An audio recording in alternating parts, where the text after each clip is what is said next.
these questions of pragmatism and post-critical and so on. So, Mm-hmm. so the certainly I would not consider landscape urbanism a form of activism at all. It's Okay. completely against the notion of small-scale community activism and practices of resistance. The, Okay. the founding premise of landscape urbanism is that you work at a very large scale to create new forms of organization, and it was very much again, this is probably a difference between Charles and Jim Corner. Mm-hmm. Jim Corner is not by any stretch of the imagination interested in resistance or activism. Okay. He's especially today a mainstream practitioner, right? I mean, Mm-hmm. um, those were two very, very different directions, I Okay. would say, and really a divide that, as I said, opened up. I mean, people tend to see this divide as opening up in the late 90s and early 2000s, but I think you can trace it back to the early 90s. Okay. Wow. Yeah, it seems that the notion of terrain vague is so much in between that No, it's it's very hard interesting. to understand where it fits. Yeah, Okay. yeah, Um, yeah. what But about I think what yes, was sorry, just to yes. elaborate that on a little bit, elaborate on that a little bit, and it actually goes your final quote, right? Mm-hmm. Is that I think what landscape urbanism and terrain vague shared is this notion of a kind of anticipatory, the idea that the empty site is is waiting for something to happen there in a way, that Yes. it's a kind of fertile ground for future development. Mm-hmm. Again, the specifically, and this is particularly true of Jim Corner, and again the difference between Corner and Waldheim. Jim, if Jim was looking at anyone, he was looking at Rem Koolhaas, and Okay. there's a phrase that Jim likes to quote from Koolhaas, which is this idea of seeding a site Mm-hmm. with potential, and so I think in that regard, and again, this is something that, well, it goes back to the idea that what landscape urbanism learned from landscape and ecology is the notion that cities have a life in time, Mm-hmm. and that it's a critique of the idea of a kind of master plan as a finished state, and the idea that what you do is you sort of seed the site with new organizational potentials, right? Mm-hmm. That's one of the reasons why infrastructure becomes so important. That Okay. you can sort of lay out the infrastructural pathways, and then you let the inhabitants, the other agents who operate in the city, build on that pre-existing structure, but you don't specify exactly what the final outcome is going to Mm-hmm. be. And I think that idea is latent in the terrain vague essay, Yes, it is and very it's much. for me it's the point of coincidence between landscape urbanism and terrain vague. So I mean, I think at that level, the contribution of landscape urbanism is to learn from landscape and ecology and see the life of the city in time, which I think is very sympathetic with Ignacio's approach. Okay. Um, Mm-hmm. And what about, as a final idea, what about the idea of participatory architecture and interdisciplinarity? Well, interdisciplinarity, of course, was hugely important for landscape urbanism. Mm-hmm. I think at two different levels. So if I can, let me just I mean I'm so used to talking about landscape urbanism. If we can back up a little bit, Mm-hmm. I think there's another very important point to be made about landscape urbanism, which is that again, talking about the theory practice issue, right? Is Mm-hmm. that I think landscape urbanism is, although it's strongly identified with practice, you have to remember that in landscape urbanism, the theory actually came before the practice. Yes.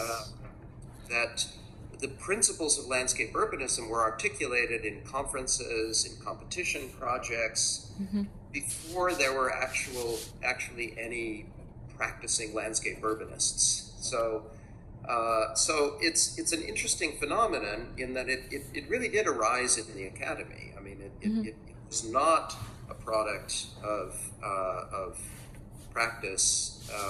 It was a product of the academy, but it was a product of practice-oriented academic architects and landscape architects. Anyway. Okay. So it's a particular mix, I think. So although you could say that landscape urbanism is more identified with practice, and certainly today with somebody like Jim Corner,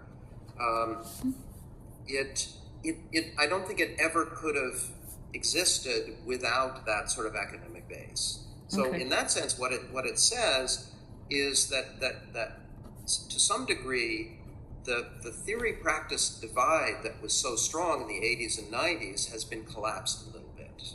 And landscape urbanism is a very particular mix of theoretical work and practice. I mean, there's a big literature on landscape urbanism. Yes. And everybody who practices as a landscape urbanism also writes, right? So that I think landscape urbanism is a really interesting vehicle to reshape the theory practice debates. That's one thing. But then, and obviously, I mean, landscape urbanism is by definition interdisciplinary, right? Okay. Yes. Of course. I've written about this that landscape architecture was very well positioned.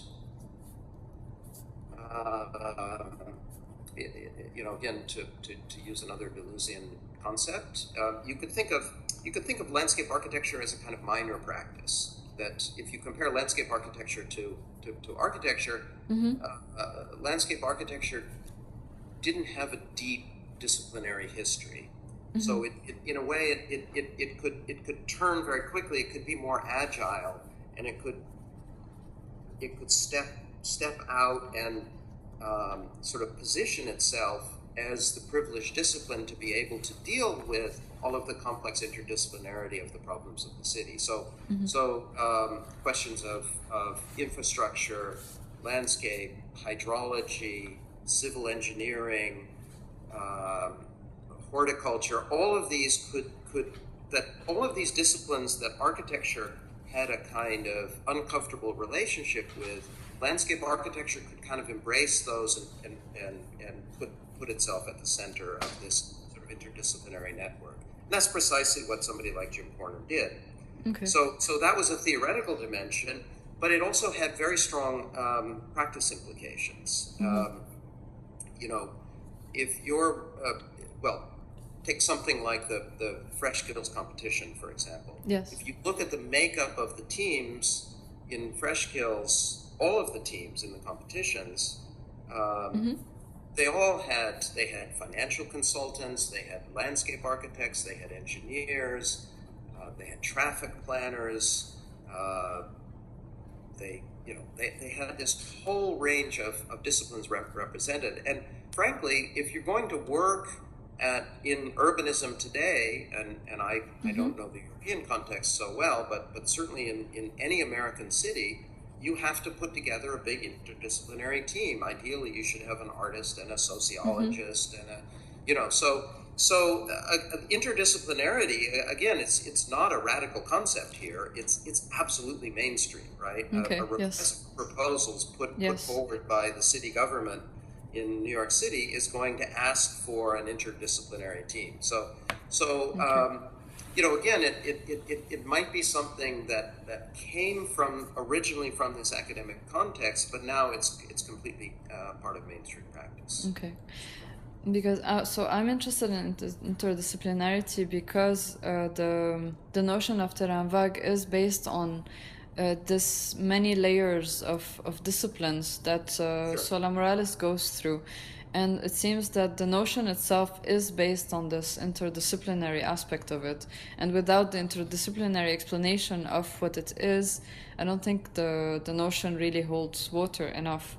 And it seems to me that it works very well with the idea of with landscape urbanism, because they both seem to really need this diversity of disciplines to make them really grounded in something. That's absolutely correct, and again, I think it's this sort of emerging understanding of the city. I mean, going back to the late 1980s, and that the city is a phenomenon that's impossible to understand from the perspective of a single discipline. Yes, exactly. I mean, but again, I think it's interesting at this moment that you're already seeing a kind of counter reaction to that. The kind of rediscovery of Rossi and people like Livio Ralli, who are saying, no, we have to return to a disciplinary understanding of the city. So, that's an interesting debate that's playing out today. But certainly in terms of the period that you're talking about, this was the driving paradigm that the city needed to be understood from the point of view of many disciplines. And so, so Morales talks about photography. Certainly, cinema was very important. I remember. Yes. How being very struck, for example, by those Wim Wenders. I think Hans Koloff interviewed Wim Wenders in Quaderns in the 80s. Yes. So I don't know what Soler Morales' relationship was to Kohlhaas. Not too much. I mean, they were both collaborating on the Anyone Corporation, and they were board of directors, but a direct link, not so much. Yeah. They didn't collaborate on work together or anything. He was more linked to Peter Eisenman, because they co-founded the Anyone Corporation, and they were always in contact, but Kohlhaas a bit less. Yeah. And it must have gone back to the Little Magazines conference, no? The Any magazines, you mean? No, there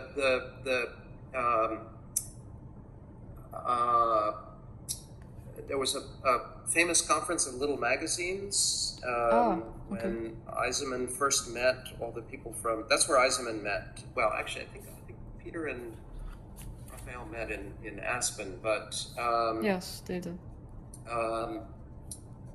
There was a conference of Little Magazines in which Oppositions and Architectura Spes were together. Okay. I still don't know where they met, actually.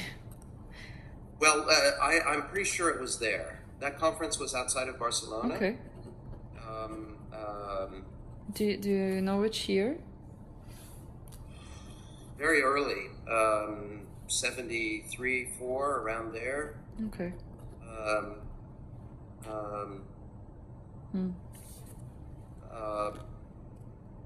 I can check. That was the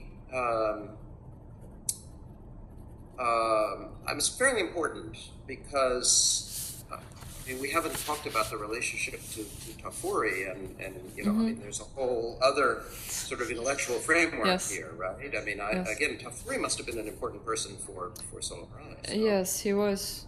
He was. But basically, I know that it's in Joachim's dissertation. It's a fairly important moment. So look in his dissertation. Okay. Oppositions, Lotus, and Architectura Spes were part of this conference, and it really sort of a kind of New York, Barcelona, Milan axis was Venice axis was established there. That this was the sort of theoretical axis of the 70s. Okay.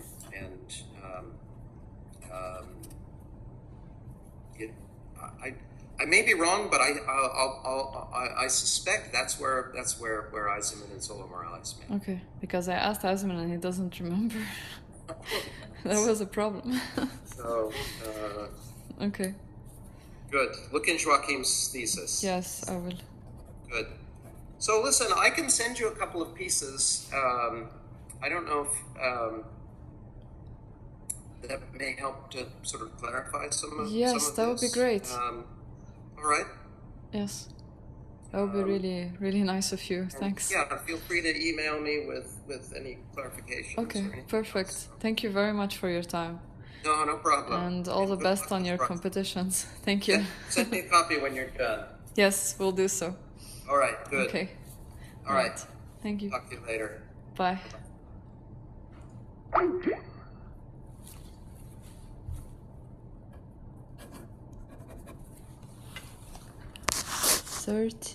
June 2017. 5:16.